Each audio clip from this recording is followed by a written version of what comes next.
with the Daily Graphic. Okay, so front page of the Daily Graphic newspaper. Of course, it's the president. This is Godfred Akoto-Buafu, and this is Kukui Hansen. I completely forgot. Sorry. So that's Godfred. That's Kukui. AKA Nikweku. Yes, very important. AKA Charlie, messing the name. Nikweku. Yes. Daily Graphic. Social activities restricted. Funerals, parties, weddings banned. Yeah. Shift system at workplaces. Churches to stick to 2-hour duration. Cost of COVID-19 test at KIA reduced to $50. Election petition. Supreme Court plays video on the Sedun Ketia today. All right, the Ghanaian Times. Ghana records more COVID-19 deaths. Shisha. Contributing to increased death toll.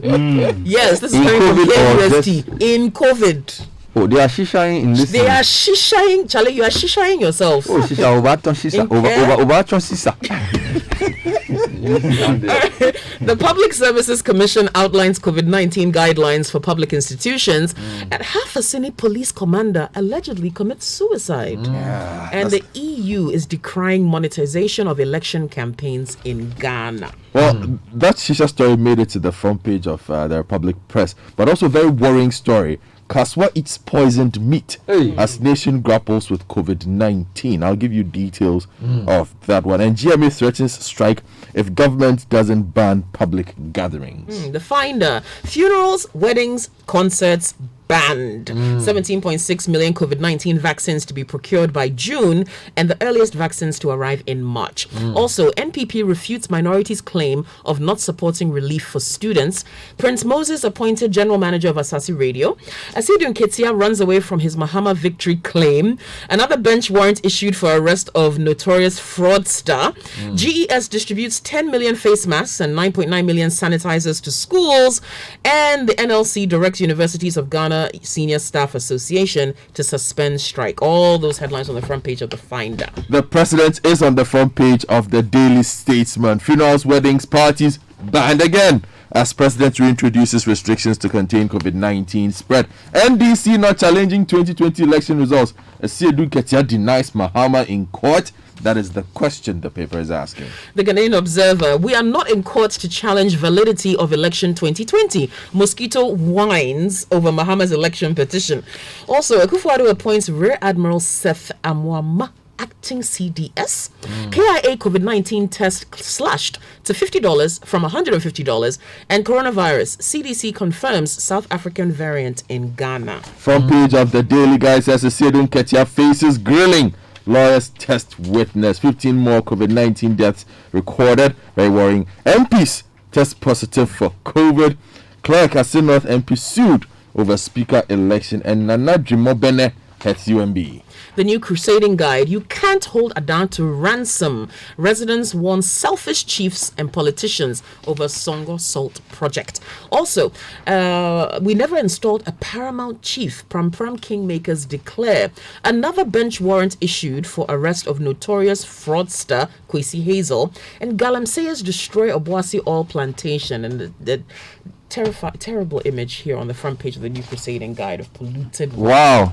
Yesterday I had a friend call me from Asankragwa. He says, Bernard, the Galamsey It's going on unabated. Seriously going on.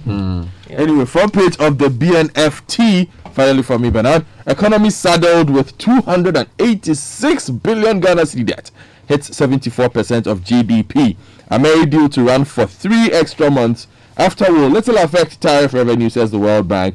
The appointment of a new CEO for UMB is also here. And health workers fear sector is ill prepared to fight pandemic. And the Chronicle, Akoto Ampao and Mosquito square up at Supreme Court today. Also, Nigerians want sale of foreign rice criminalized. Wow. Sale of foreign rice criminalized. Yeah. They are serious. They are very serious. You know, Nigerians like their rice, so they like their local rice. Anyway, Soyani Assembly vows to sanction parents whose children do not wear nose masks. This is a tough call. All right, those are the front page stories on the Chronicle. Then the publisher. Okay, finally. Government reimposes COVID-19 restrictions as active cases reach 5,358. Also, Adan Chiefs Lord Electrochem Ghana employment drive. And Baumia tipped as the only candidate to score political hat-trick for NPP in 2024. Let me give you a few online stories you haven't heard already. Tewu leadership to meet fair wages over conditions of service. This is citynewsroom.com. Also, Muntaka apologizes for chaotic inauguration of 18th Parliament. He was on the Upside Down show this weekend.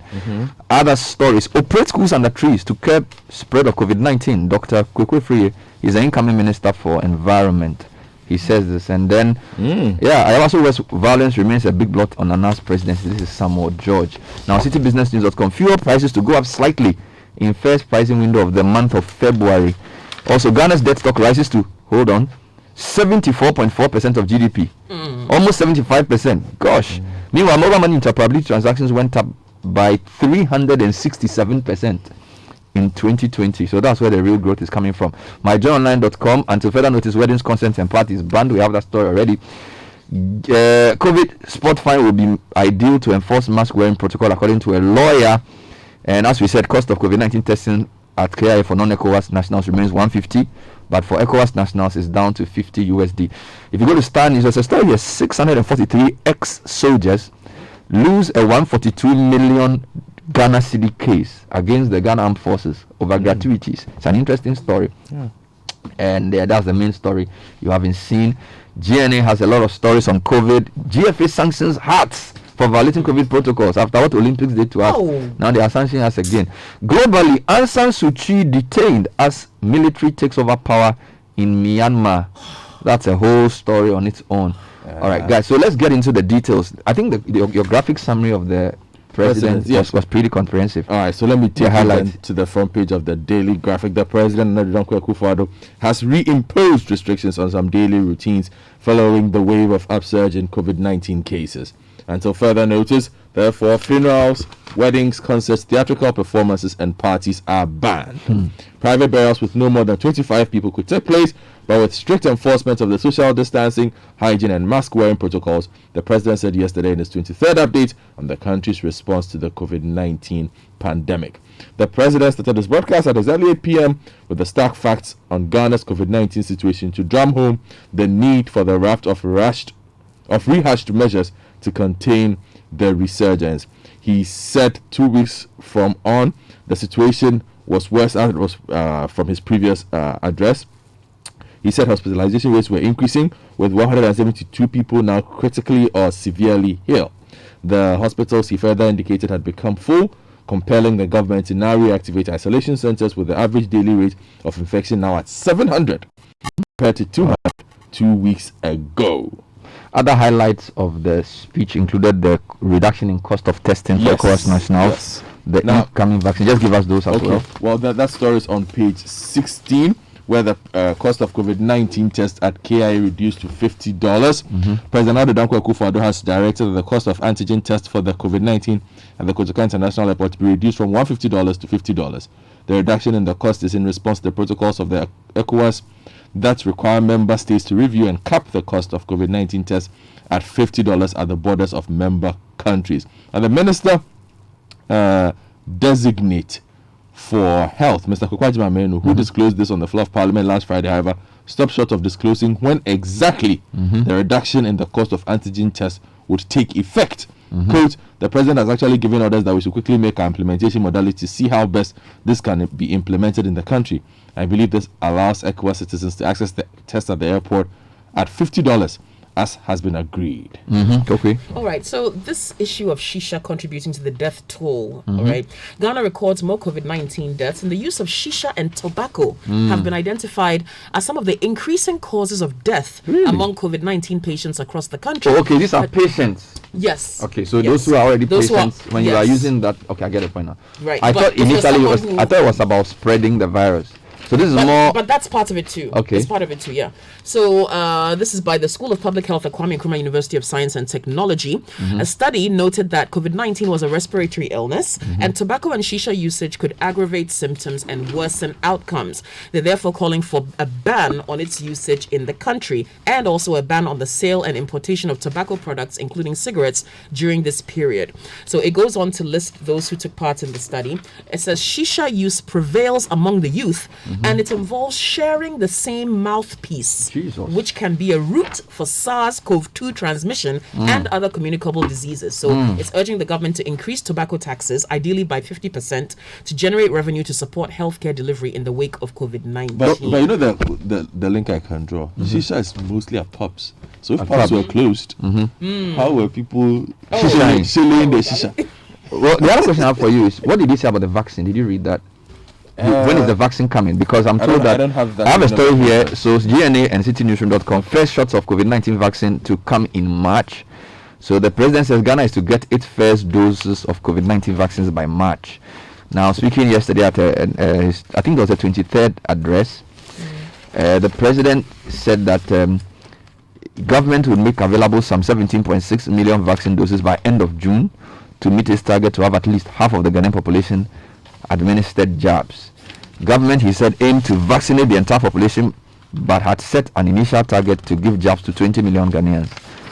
Allaying public skepticism and fears concerning the safety of the COVID-19 vaccines, the president assured Ghanaians that the shots to be procured would be subjected to thorough established processes of the Food and Drugs Administration before an emergency use authorization will be granted for its use in the country. Now, let me just give the last one. This one is on CitiNewsroom.com. Operate schools under trees to curb spread of COVID. This is an interesting. Almost everything we thought was bad. Shift system, we're going back. Schools under trees. COVID is turning everything on its head. Now, Minister Designate for Environment, Science, Technology and Innovation, Dr. Kukwefrey, is asking for the reintroduction of the schools under tree concept to help limit the spread of COVID-19. According to him, research shows that it's better for classes to be conducted in open air spaces than in classrooms in the fight against the virus. Which research is he quoting?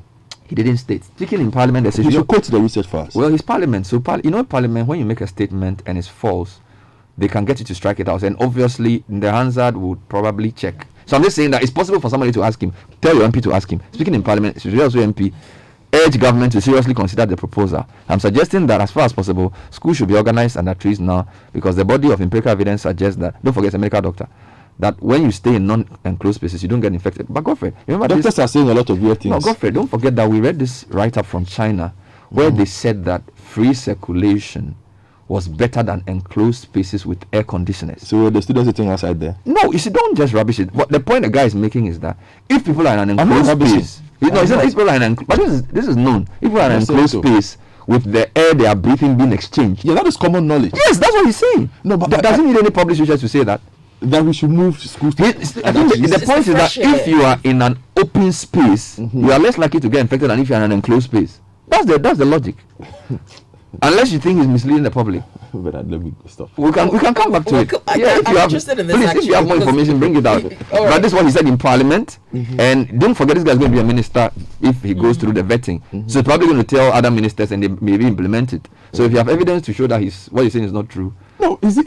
we can let that happen during the vetting. Okay. All right. Coronavirus. CDC confirms South African variant in Ghana. So Ghana has been listed among countries in Africa where a new variant of the COVID-19 is spreading. Now, remember, there was some talk about this, but now it's been confirmed, actually. The Continental Health Body, the Africa Center for Disease Control, made this known in a statement issued on Friday, the 29th, stating that the new variant is more transmissible than previously circulating variants with high viral shedding.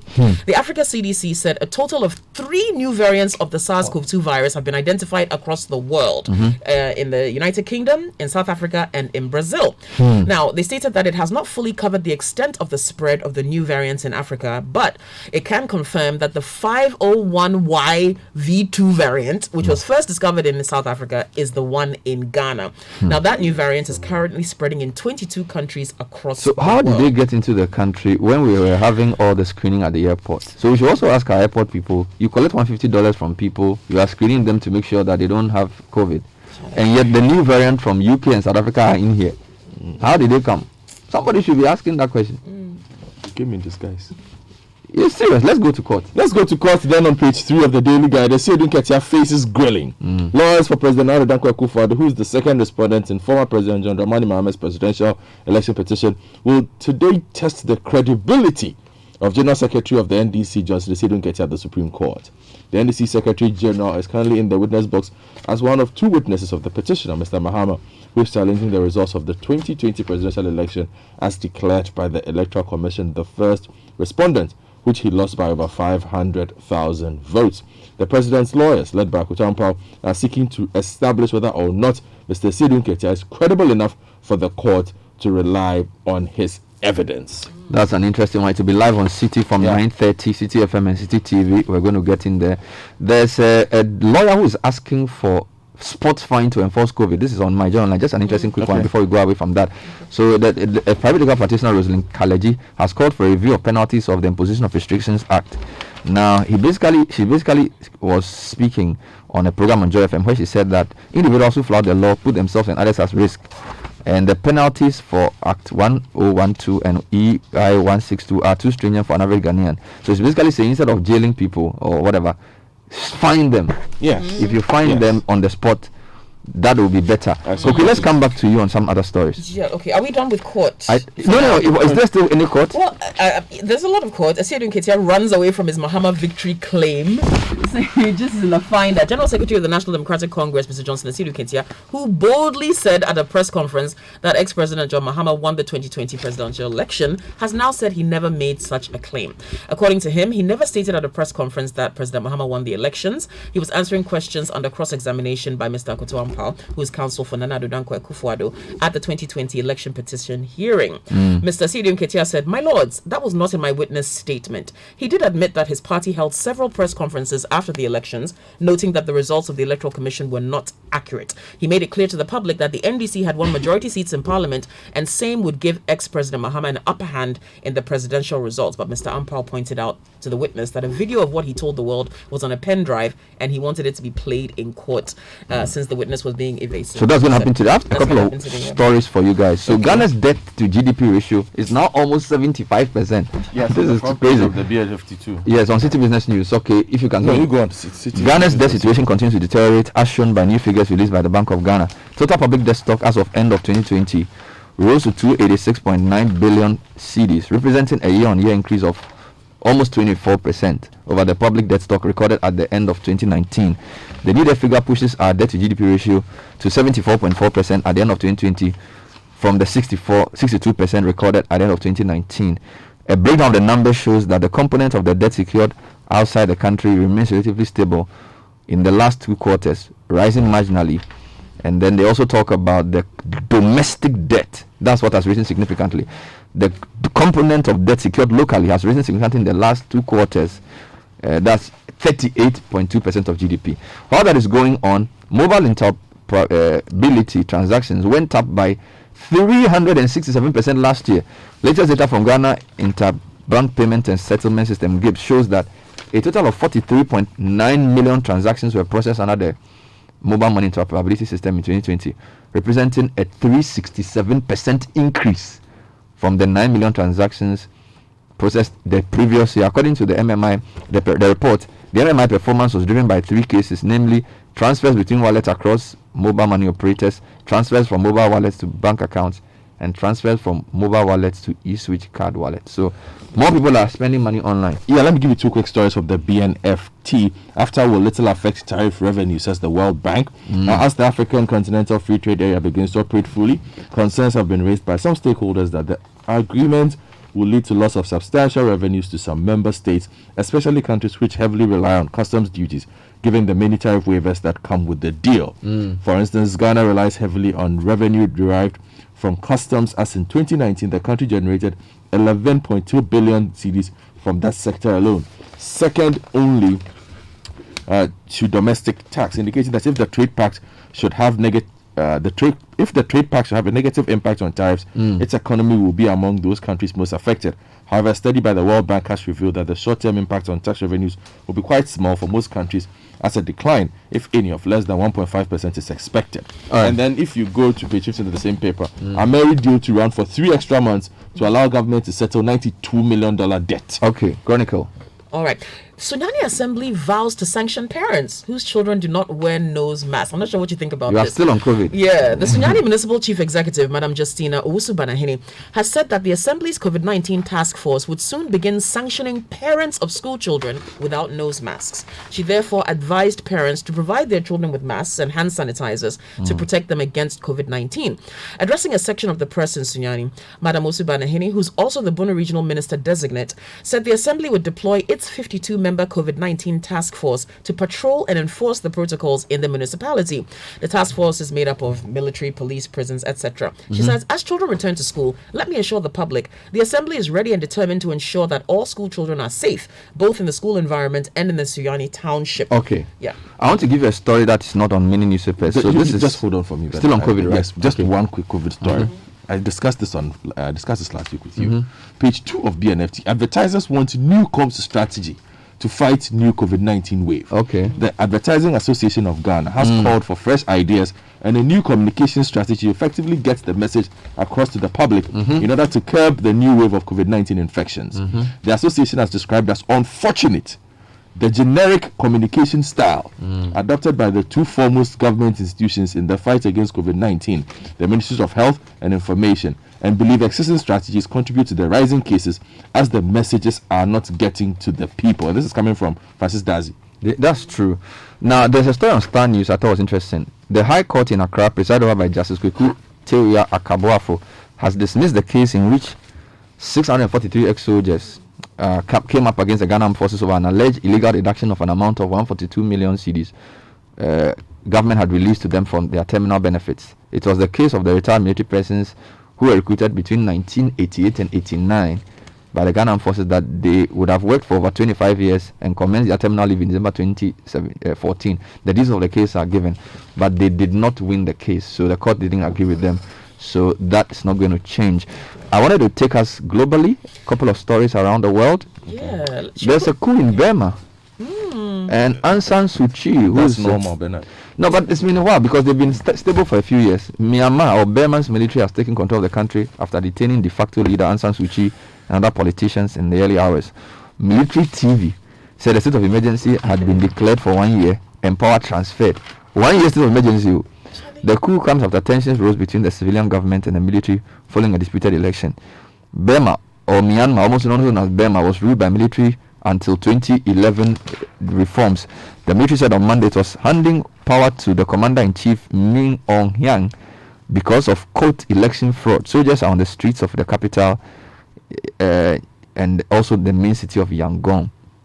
We all know how Aung San Suu Kyi herself has sort of falling from grace to become almost like a dictator. Remember, she was in house arrest for so many Yeah, years. so it's like there's a few tears, not many tears for Aung San her. Suu Kyi, Well, but I think it's unfortunate because the military was never out of control. that's true though. Yeah, that's true. That's true. Look, people blame her a lot, but I think, look, the military. So even all the things she was doing, you think she it was had no say in it. You think so? The military wanted to purge the Rohingya, the military purged it. What was he going to do? Yeah, good point. Fuel prices likely to go up slightly this first pricing window. This is not good news. Consumers of petroleum products should be paying slightly higher prices for fuel they purchase at the country's various pumps for the next 2 weeks, which is the first pricing window for February. According to analysis by the IES, the increase can be attributed to the 3.9% increase in the price of Brent crude, 5.1% increase in the price of gas oil, and the relatively stable relative stability of the currency. They issued a statement and they said that there will be 3.9% increase in the interbank benchmark Brent crude and other small increases. So that's basically what they're saying. Let me give you one. Benjamin- Let me give oh. you small Trump. Yes. Small Trump. Oh, is Trump still in the news? I'm surprised. He has parted ways with lawyers before impeachment trial. Oh, yeah. He's getting rid of all the lawyers, Charlie. They are not helping him. Yes. So he's parted ways with his lawyers, Koki. He hasn't changed. Is that- Criminalized sale of foreign rice. Nigerian rice Wow. processors are demanding this. Yes, the Wow. Rice Processors Association of Ghana has appealed to the federal government to criminalize the sale of foreign rice in Nigeria. The Director General of the Wow. association, Hey, Director General of the Association, actually, and the Equelem, stated this while addressing journalists in Abuja on Saturday over the influx of smuggled rice into the country.